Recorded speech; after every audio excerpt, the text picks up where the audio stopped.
Shri Bhuvi properties private limited వారి 7 hills future city ఇప్పుడు మన సాగర్ హైవేలో నమ్మకానికి అమ్మలాంటిది మన భూవి ప్రాపర్టీస్. సాక్షిగా మీకు ఉద్యోగాలు వస్తాయని చెప్పింది, కానీ మనకు వచ్చిన కోదండరాం సార్కి వచ్చిందా?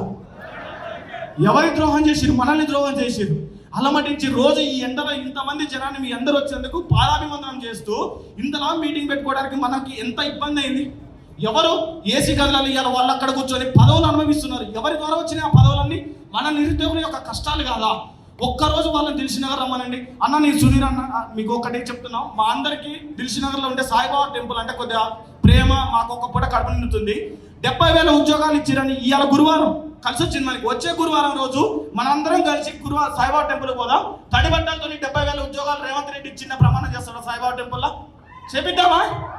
70,000 ఉద్యోగాలు ఇచ్చిన ప్రమాణం చేస్తాడా?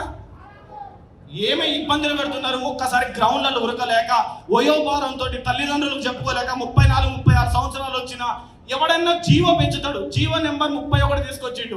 2024 నుంచి 2026 వరకు జీవో పెంచిండు. కానీ ఆ టైంలో నోటిఫికేషన్ రాలేదు. ఏ దౌర్భాగ్యుడు అన్నా జీవోని పెంచి ఏజ్ రిలాక్సేషన్ ఇస్తారు. కానీ ఎవడైనా జీవో తగ్గించి ఏజ్ రిలాక్సేషన్ చూసిన ఈ దరిద్రుని నేను ఒక్కనే చూస్తున్నా.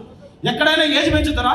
19,000 ఉద్యోగాలు వేయాలి. మా కేటగిరీలు ఎన్ని ఉన్నాయి, మా పోస్టులు ఎన్ని ఉన్నాయి, మాకు కావాల్సినది ఏమిటో నీకు తెలవనప్పుడు నీకు ఇష్టం హోం శాఖనే లేదు. మేము ఎవరిని కలవాలి? ఆ దరిద్రుడు బోర్డు చైర్మన్ వివి శ్రీనివాసరావు గారు దానికి శనిలాగా పట్టిండు. వదిలిపోరాన్న వదిలిపోవట్లే. ఏ ఒక్క పోలీస్ అభ్యర్థి అన్నా మనం వినతి పత్రం ఇవ్వగలిగినవా? రాజ్యాంగబద్ధ చైర్మన్ అయినా బుర్ర వెంకటేశ్వర కన్నా ఇవ్వగలుగుతున్నాం, కానీ మన బోర్డు చైర్మన్ మన దగ్గర కానిస్తున్నాడా? హోమ్ మినిస్టర్ పోయి తలకాయలేని సీఎం దగ్గర పెట్టుకున్నాడు. వాడు మనల్ని కలవనియాడు. ఊకి ఈ గొడవలు మంగళ కేసు అని ఇవన్నీ పట్టుకుంటారు. కానీ దిల్సుఖ్నగర్ ఒక్కసారి రాయ్యా. దిల్సుఖ్నగర్ ఒక్కరోజు సాయంత్రం 5 గంటలకు రా. మా కష్టాలు తెలుస్తాయి. మీ ఫీజులు కట్టుకోలేక జూన్ 5వ తారీఖు వచ్చింది. హాస్టల్ ఫీజులు కట్టాలి, స్టడీ హాల్ ఫీజులు కట్టాలి.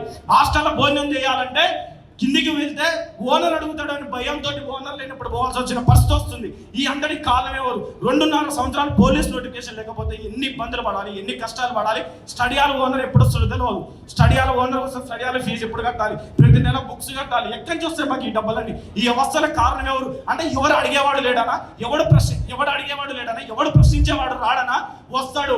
ఏ ఉద్యమం తెలంగాణ 1,200 మంది విద్యార్థులు దాచుకుంటే తెలంగాణ రాష్ట్రం వచ్చింది. తొక్కల గవర్నమెంట్ నువ్వెంత? మేమందరం విద్యార్థులు అని మీ అందరికి కూడా ఒక్క సంగతి నేను చెప్తున్నా. జీవో నెంబర్ 46 కేసు మీద రాకేష్ రెడ్డి అన్న సపోర్ట్ చేసి మా అందరికి చాలా హెల్ప్ చేసిండు.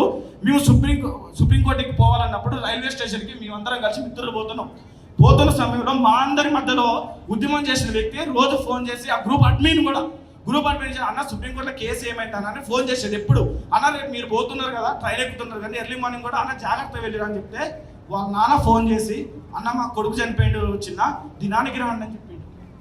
ఆ పిల్లగాడి కేసు సుప్రీంకోర్టులో ఉంది. ఈ దౌర్భాగ్యాలు చేసిన దానికి ఆ పిల్లగాడు చనిపోయిండు. మేము ట్రైన్ ఎక్కేది ఆపి ఆ పిల్లగాడిని కలవడానికి ఉట్టిన శవం చుట్టానికి పోయినాం. ఇంత దౌర్భాగ్యం ఆ రోజే రక్తం కన్నీళ్ళగా రేంది. ఈ గవర్నమెంట్ని కోరి కడదామా వద్దా చెప్పండి? ఒక్కటి చెప్పండి. మీరు కోరి కడదామన్న వాళ్ళు చేయలేమండి?